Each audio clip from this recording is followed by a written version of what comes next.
नमस्कार, मैं हूं आपके साथ अंजना और आप देख रहे हैं 24 न्यूज HD वादा सच का। आइए नजर डालते हैं इस वक्त की बड़ी खबर पर। गोरखपुर 27 जुलाई को तहसील चौरी चौरा परिसर शिव मंदिर पर वित्त एवं बैंकिंग सिस्टम में पूरे भारतवर्ष में व्याप्त भ्रष्टाचार, विशेष रूप में SBI सरदार नगर चौरी चौरक्का कोरी डालीगंज व जंदर कोड़िया SBI के संदर्भ में वार्तालाप चंद्रशेखर मनी एडवोकेट ने की। श्री चंद्रशेखर मनी एडवोकेट ने प्रधानमंत्री को पत्र लिखकर वित्त एवं बैंकिंग व्यवस्था में व्याप्त भ्रष्टाचार से अवगत करा दिया है। यह भी है कि माननीय प्रधानमंत्री जी को पत्र लिखा था, जिसमें व्याप्त भ्रष्टाचार समाप्त करने की दिशा में 19 जनवरी 2020 को पत्र जिलाधिकारी को शिकायती पत्र दिया था। इस मामले में चौरी चौरा थाने में प्राथमिकी दर्ज है, जिसमें कोई संतोषजनक कार्यवाही नहीं की गई, जिसमें किशन कुमार का 17 लाख रुपया वापस भी नहीं किया गया। इस संबंध में मणिशंकर जी का क्या कहना है, सुनिए। व्यवस्था में भ्रष्टाचार के विरुद्ध 2018 से ही लड़ रहा हूँ। भारतीय स्टेट बैंक चौरी चौरा और भारतीय स्टेट बैंक काकोरी में भारतीय स्टेट बैंक चौरी चौरा में 3 घटनाएं हुई। फर्जी STDR, fake gold loan, fake कृषि लोन, और इसके बाद इसी तरह की घटना सरदार नगर में 2001-2 में हुई। इसी तरह की घटना डालीगंज में हुई और जंगल कौड़िया में तो 2000 इसके बाद जब सुप्रीम कोर्ट में हमने जनहित याचिका दायर किया था 22470, जिसका रिजल्ट 27/3/23 को आया था, उसमें स्पष्ट रूप से माननीय सर्वोच्च न्यायालय ने वित्त मंत्रालय के वित्त मंत्री महोदया को, माननीय वित्त राज्य मंत्री पंकज चौधरी जी को और विधि और कानून मंत्री अर्जुन राम मेघवाल जी को और कृषि मंत्री जो है मीणा साहब थे उनको और इन माननीय प्रधानमंत्री जी को, मैंने सबको रिप्रेजेंटेशन माननीय सर्वोच्च न्यायालय के 27/3/23 के आदेश के अनुसार दिया था।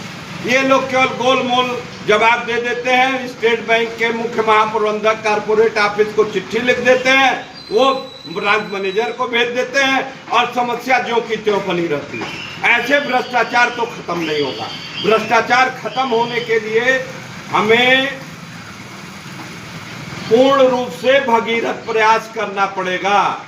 अगर भगीरथ प्रयास हम नहीं करेंगे तो ये समस्या नहीं जाएगी। इसमें इस व्यवस्था में दीमक लग चुका है। इस दीमक को हटाने के लिए भगीरथ प्रयास करना ही पड़ेगा।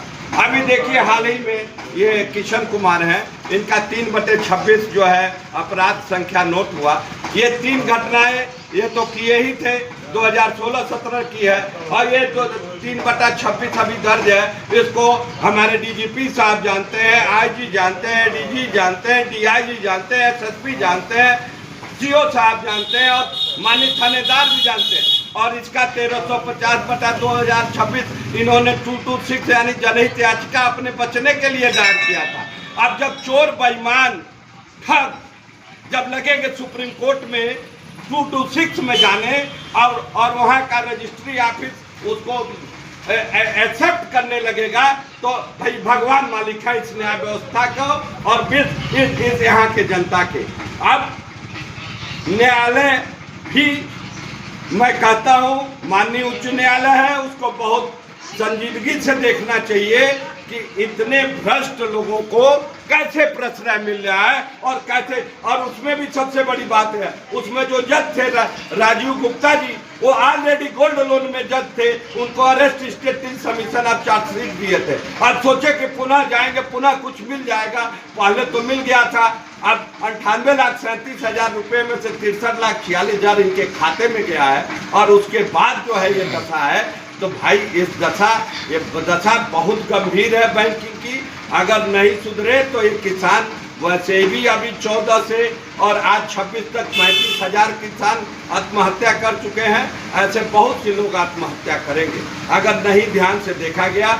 जो वास्तव में किसान है उसको लोन मिल नहीं रहा है, फर्जी लोग लोन ले रहे हैं और फिर उनसे रिकवरी नहीं हो रही। अब मैं रिकवरी के लिए सत्य प्रकाश गुप्ता जी को सीडीओ साहब ने भी दिया था, साथों त्रिपुरारी ने भी दिया था। 18/11/25 को मैंने रजिस्टर्ड पत्र माननीय जिलाधिकारी को दिया था, लेकिन गोलमोल एनडीएम को लिख दिए एनडीएम। अरे भाई जिलाधिकारी आप हैं, वसूली आपको करना है तो दूसरा कोई वसूली करेगा। आप सीडीओ को दे रहे हैं, सीडीओ जो है तहसीलदार को दे रहा है, तहसीलदार को समझ में नहीं आ रहा है कि हम क्या करें। तहसीलदार यहाँ का महाभ्रष्ट, उसको प्रमोट करके आप सदर में भेज दिए। वीरेंद्र गुप्ता महाभ्रष्ट आदमी आज वो जो है उप जिलाधिकारी बने हुए हैं घनघटा में। अब जब भ्रष्ट लोगों को प्रमोशन मिलेगा और ईमानदार आदमी जो है दबाया जाएगा तो भाई इस देश का भगवान मानेगा। अब आज जो पूछना नहीं, आखिरकार व्याप्त भ्रष्टाचार में लिप्त लोगों के विरुद्ध जो भी आपने शिकायत की है उसके संदर्भ में कोई उचित कार्रवाई नहीं हो पाई है। एकदम नहीं हुए। जब शाश्वत त्रिपुरारी जो सीडीओ है उनकी बात जब तहसीलदार नहीं मान रहा है, जिलाधिकारी की बात नहीं मान रहा है, उस दिन जब मैंने पत्र दिया था तो गोल्ड लोन का सब लगा करके इनको पत्र दिया था, तो उसमें इन्होंने क्या कहा? उसमें इन्होंने दिया, अरे भाई ये देखिए त्रिपुरारी, ये देखिए वसूल। और ये जानते हैं 25/9/19 को ही वसूली यहाँ आ गई एनपीए होकर के, अभी तक वो वसूली हो जानी चाहिए। अरे भाई किस कारण वसूली नहीं हो रही है ये तो यही लोग बताएंगे। ये भी सुनने में आया है कि किसी का पैसा 2 लाख किंवा 3 लाख रुपया हाईकोर्ट के आदेशानुसार उनको वापस हुआ है। आखिरकार राम सिंहासन को 2 लाख रुपया मिला है। माननीय अगर उच्च इनका FIR माननीय योगी जी के कृपा से नहीं होता, वो इनके जो है एक अधिकारी थे, उन्होंने उस अधिकारी के आदेश से ही FIR दर्ज हुआ। अगर उस अधिकारी महोदय से यानी माननीय मुख्यमंत्री जी की कृपा नहीं हुई होती तो ये 2 लाख नहीं पाते। अभी देखिए 2019 से केस चल रहा है, अभी केवल अपीयरेंस में 6 साल बीत गए। न्यायालय क्या कर रहा है भाई? न्यायालय सो रहा है। आखिरकार देश के प्रधानमंत्री नरेंद्र मोदी एवं उत्तर प्रदेश के मुख्यमंत्री योगी आदित्यनाथ जी ईमानदार प्रवृत्ति के हैं। आखिरकार मुख्यमंत्री के गृह जनपद में इस तरह का व्याप्त भ्रष्टाचार हो, इसके संदर्भ में आप क्या कहना चाहेंगे? मैं ये कहूँगा कि माननीय वित्त राज्य मंत्री ये पंकज चौधरी साहब, इनको मैंने रिप्रेजेंटेशन दिया था, निर्मला सीतारमन को रिप्रेजेंटेशन दिया था, सीतारमन जी को, और वो पत्र आया था इनके पास मुख्य महाप्रबंधक जो है रिजर्व बैंक ऑफ इंडिया पर्यवेक्षण अधिकारी को। आज वो सब भेज दिए यहाँ मैनेजर क्या करेगा?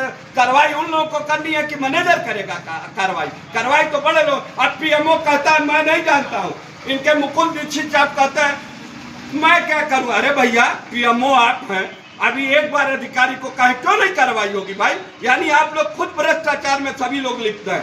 अगर भ्रष्टाचार में लिप्त नहीं होते तो ये हिम्मत नहीं है बैंक की कि सुधार नहीं हो सकता है।